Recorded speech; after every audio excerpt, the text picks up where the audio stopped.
On June 27th, Hawaii's Kilauea Volcano produced a series of stunning lava fountains which rose as much as 300 meters or 984 feet above its summit vent.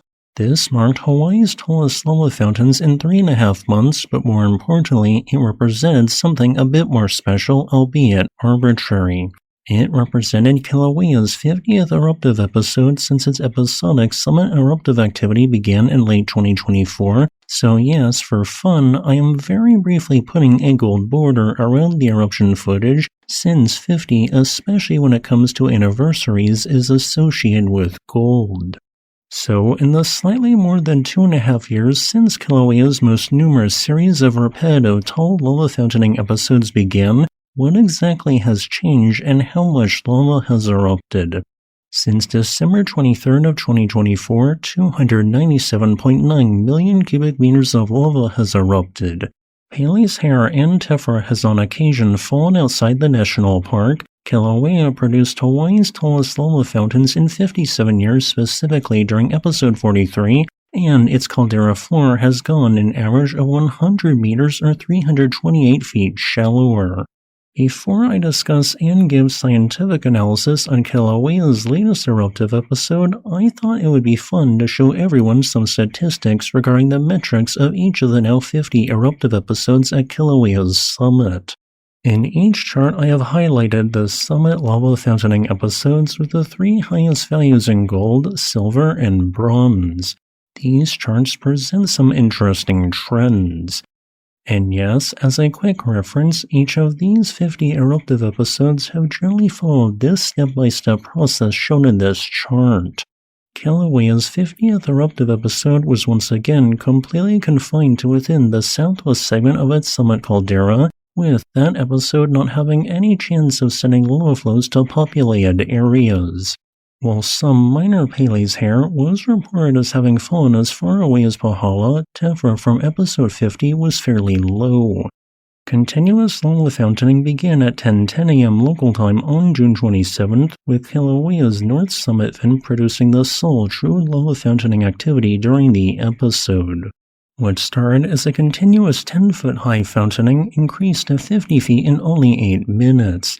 Another 12 minutes later, heights of 100 feet were reached, with 400 feet reached at 11 a.m. and 700 feet height reached at 11:05 a.m. By 11:30, lava fountains were 800 feet tall, with this increasing until 11:40 a.m. when peak lava fountain heights of 300 meters or 984 feet were achieved. Afterwards, lava fountain heights progressively decreased, slowly dropping until the eruptive episode abruptly ended at 5:10 p.m. local time on June 27th. In total, episode 50, which lasted for precisely 7 hours, erupted 4.9 million cubic meters of fresh lava. 7 hours may sound like a long time, but that ranks as Kilauea's 5th shortest eruptive episode thus far. Overall, the amount of lava which erupted and the eruption duration was below average, but the peak lava fountain heights and average lava fusion rate were above average. Now I want everyone to take another look at Kilauea's north vent, perhaps specifically due to the sheer volume of tephra and lava which has erupted in the last 2.5 years and how close its top has gotten to the caldera rim, that the overall vent is just so much more smooth these days and also scenic. I like its current appearance. Based on the fact that summit inflation resumed after episode 50 ended, it is quite likely in my opinion that episode 51 can be expected sometime in July 2026.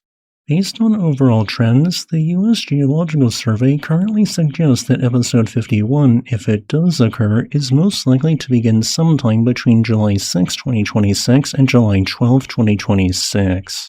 Now, a bit of speculation. It seems like something minor changed at Kilauea's summit either during episode 43 or episode 44. I say this because since episode 44, only the north vent has produced tall lava fountains, with the south vent producing no tall lava fountains since episode 43.